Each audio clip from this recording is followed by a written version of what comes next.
Thank you. I'll now recognize myself for 5 minutes. Your last comment about reducing the price I find offensive and inaccurate, but let me go first. Is EpiPen, is it a brand drug or is it a generic drug? EpiPen is a brand drug. Does that mean it's an innovator drug? You mean based on CMS classification, it's a non-innovator drug? Wait. Non-innovator drugs are often are really generics, correct? The definition, the CMS has a statutory definition for innovator and non-innovator drugs. So you think it's a branded product, but it's a non-innovator drug for the purpose of CMS? Yes, that's how it's classified. And you're familiar that Mylan had to settle a $118 million settlement with the Department of Justice back in 2009, right?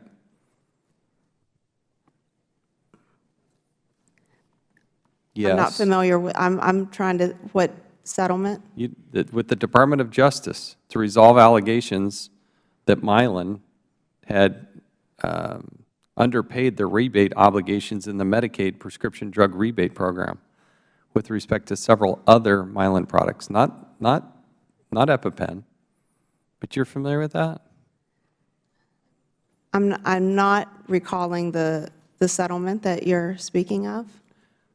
This is the Justice Department. I'll ask unanimous consent to enter this into the record, dated Monday, October 19th, 2009. Justice News. 4 pharmaceutical companies pay $124 million for submissions of false claims to Medicaid. Without objection, so ordered.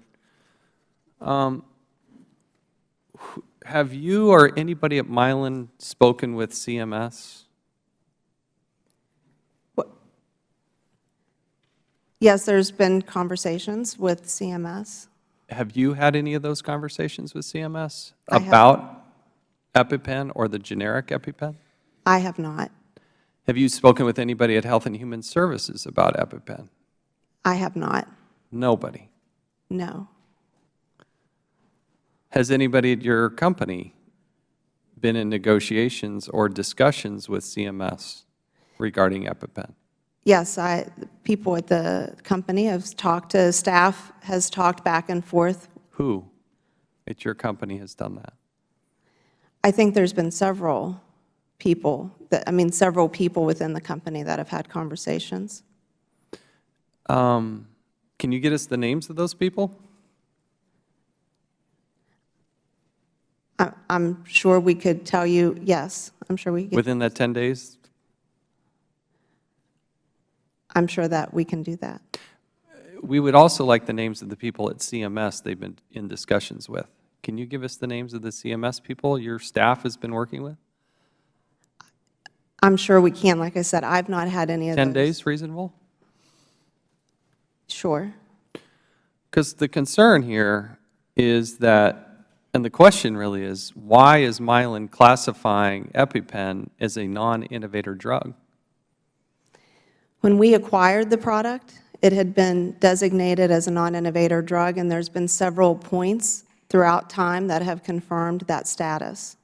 Do you believe that the generic that you're planning to introduce, when by the way, do you hope to introduce the generic? Certainly before the end of the year, over the next. So in the next 90 days or something. Yes. Okay. And are you going to work to classify that as a non-innovator drug or an innovator drug?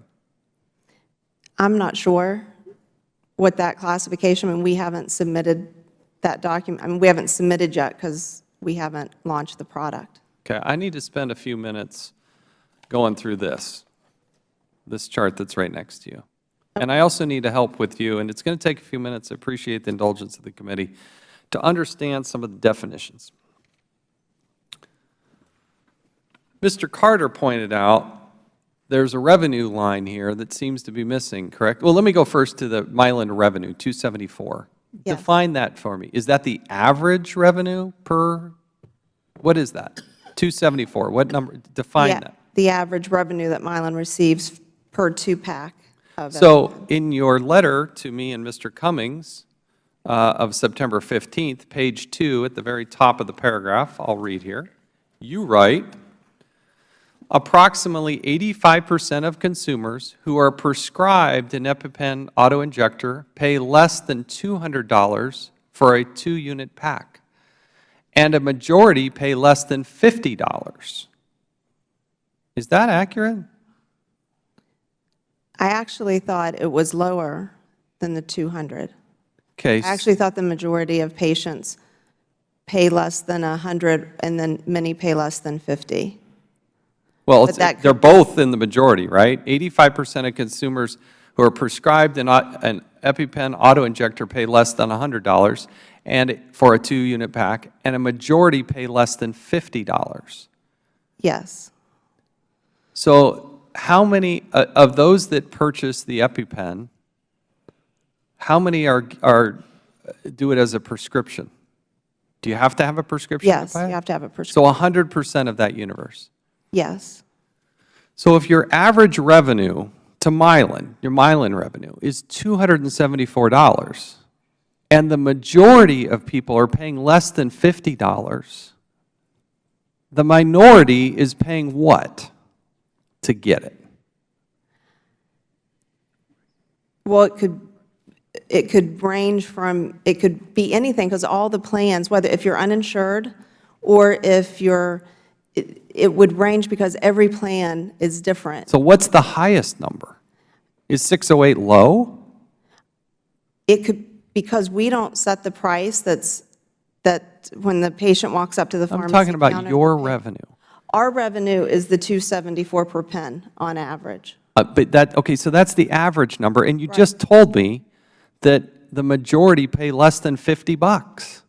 So I'm trying to figure out with the remainder, what are they paying? But the cost to the patient is different than what we're receiving. Yes. And I think that, and when, But you just told me, look, you told me that you sell 4 million 2-packs, right? 8 million individual, 4 million 2-packs. Correct. If you multiply 4 million 2-packs times the $274, you miraculously get to roughly $1.1 billion. correct. So how is it that the majority of, according to what you wrote us, pay less than $50? If the majority of 4 million people, just more than 2 million people are paying less than $50, how do you get to an average of $274? Because the patient, what the patient is paying is not coming back to Mylan. And when we were speaking earlier of the people, the middlemen in the system, so that's either the pharmacy benefit managers, retailers, wholesalers, insurers, is where, because I'm not interfacing directly from a price perspective or a pay perspective to the patient. But you're representing to us that 85% of consumers are paying less than $100, and then a majority are paying less than $50. That's the reason you're having this hearing, is not because the public thinks they're getting a good deal. Look, I got a $600 product and I only had to pay $48. That's not why you're here. They're telling us is they are having to pay much greater numbers. And it's that growing minority that I spoke of earlier that is being faced now with the wholesale acquisition cost or more at the counter. How do you define profit? What is profit to you? So the $50 per pen profit is for the direct EpiPen related cost. There's no company allocation or anything like that off of that. Well, but that's not what you wrote me. And you wrote this letter less than a week ago. Here's what you said.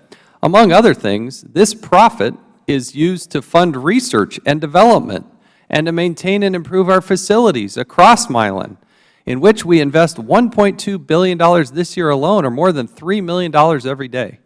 That's not the definition of profit. No, I think what we were saying in there is that's how we reinvest the profit that we make. But I thought you were asking me how the $50. When there are 5 executives over 5 years that take out $300 million, where on your P&L does that show up? Does it show up in your profit line? Does it show up in EBITDA? Where does it show up? Well, it's not coming out of, the $50 number I'm showing you per pen is taking no company allocation to that whatsoever. But that's what you just wrote to me. You said this profit is used for R&D. We're supposed to believe that your $50 profit is funding R&D and facilities and all that? Because that's exactly, I just read to you verbatim what you wrote to me. And we absolutely take our profits and reinvest in our business. I mean, to your point, this year alone, $750 million in R&D we're spending across bringing hundreds of products to the market. When you take the $300 million that the 5 executives got, where on your P&L does that show up? And I'm saying it's not, we didn't take any of that out of this $50. When we're showing you this I'm not talking about the profit. $50, the whole thing. Come on, you amortize your fixed expenses and your operating expenses over everything, correct? Correct, but that's what Where I'm does saying. that show up in that spreadsheet? Tell me where that number is. It's not on here. That's what it would be. $50 would be lower if we were taking those company allocations, like running the business, out of this. This is straight just EpiPen. I've gone way past. I'm going to come back to this because your numbers are so askew. It really is troublesome. Let me recognize the ranking member, Mr. Cummings.